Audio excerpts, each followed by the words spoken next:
నా మనసు ఏం చెప్తానో అది చేశానండి. కలిసి ఆడారు, మరి ఏమైనా అయితే పట్టించుకోరా సార్? అదే సార్ నేను వచ్చాను కదా, మీరు ఒక్కరే అయిపోయారు సార్, మిగతా వాళ్ళు కాదా సార్? వాళ్ళ గురించి నేను ఎలా చెప్తానండి, ఎవరి ఇష్టం వాళ్ళండి. అంటే ఒక కంటెస్టెంట్ కి ఏమైతే అందరూ బాధ్యులే కదా సార్, చూడాలి కదా, ఒకసారి వచ్చి చూడాలి కదా అన్న. దీని ప్రభావం వచ్చే బిగ్ బాస్ కి ఎలా ఉండబోతుంది అన్న? దీని ప్రభావము వచ్చే సీజన్ కి ఎలా ఉండబోతుంది అంటారు? కామన్ మ్యాన్ సీజన్ లోనే జరిగిన పరిస్థితి ఇప్పుడు నెక్స్ట్ సీజన్ గురించి ఎలా చెప్తాం బ్రదర్? ఈ సీజన్ లోనే ఈ పరిస్థితి మీకు తెలుసు, ఇక మనం వచ్చే సీజన్ లో అంటే ఎలా చెప్పగలుగుతాను? Okay, thank you brother, thanks. మీరు కూడా సహకరించండి అందరూ. గులేజావలి గారు జర పల్లవి ప్రజెంట్ బయటకు తీసుకురండి. మీరు కూడా సహకరించాలి.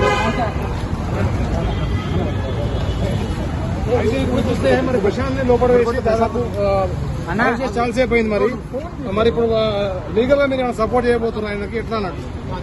లీగల్ గా అంటే చట్టాన్ని గౌరవిస్తూ మానవతా దృక్పథం ఏదైతే సాధ్యమైతే ఆ రకంగా మనం సాయం చేయడానికి అయితే వచ్చాము. అంటే ఇప్పుడు ప్రశాంత్ కాకుండా లోపల 15-16 సంవత్సరాల పిల్లలు చాలా మంది అంటే లీగల్ గా అంటే మీరు గుర్తుంచుకోండి, ఇప్పుడు హైకోర్టు లాయర్ ఆయన అన్న వినోద్, సీనియర్ హైకోర్టు లాయర్, ఆ అన్న గారిని చెప్పగానే ఆయన కూడా స్పందించారు బాగా. కాబట్టి చట్టపరంగా అన్ని రకాలుగా పాజిటివ్ గా మేము వెళ్ళడానికి సిద్ధంగా ఉన్నాం. అంటే ఇప్పుడు 15-16 సంవత్సరాల పిల్లలు కూడా చాలా మంది లోపల ఉన్నారు, మరి వాళ్ళకు కూడా మీరు సపోర్ట్ చేయబోతున్నా? అంటే ప్రశాంత్ అసలు దాని గురించి నాకు అవగాహన, ఓన్లీ నాకు ప్రశాంత్ తమ్ముడి గురించి తెలిసింది, బాధపడ్డాను, వచ్చాను అంతే, అంతవరకు తెలుసు.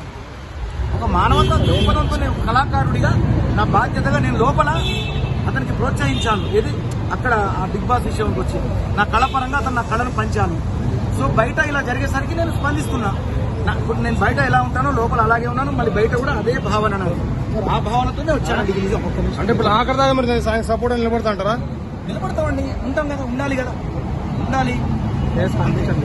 రైతు బిడ్డకు కళ బిడ్డ అని పాటు బిడ్డ. అంటే ఇప్పుడు ఆయన అరెస్ట్ చేయడం అనేది మీరు ఏ రకంగా తీసుకుంటున్నారు సార్? ఏ రకంగా చూస్తున్నారు? తెలియదండి ఇంకా అసలు తెలీదు. అంటే నాన్ బెయిలబుల్